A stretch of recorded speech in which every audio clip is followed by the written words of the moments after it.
আসসালামু আলাইকুম সুপ্রিয় দর্শক, আমরা আজকে একজন হেড নেক ক্যান্সার জয়ী সাক্ষাৎকার নিব।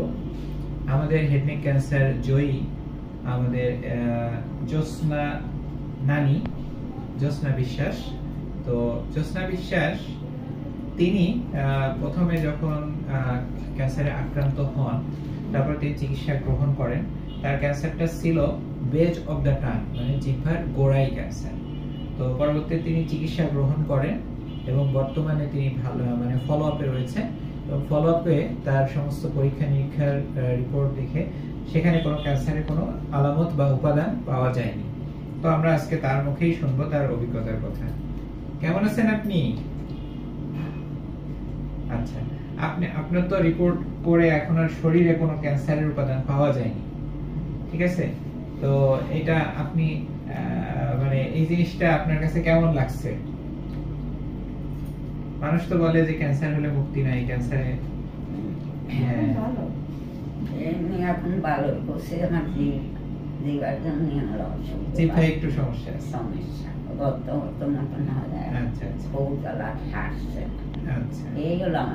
আপনার কিছু সাধারণ সমস্যা আছে, কিন্তু আপনার শরীরে ক্যান্সারের কোনো আলামত পাওয়া যায়নি, ঠিক আছে?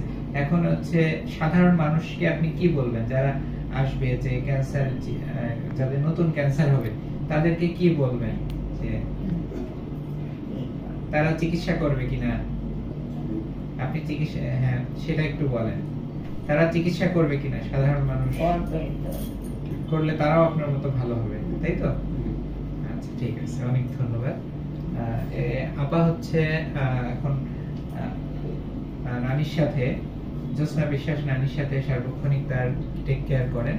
তো আপনাকে আমি বলবো যে আপনি কিছু বলেন। আপনি একজন কলেজ শিক্ষক, আপনি এক মিনিটে কিছু বলেন। আমি তো অসুবিধা নেই, আসছেন না, কোনো ভয় নাই। এটা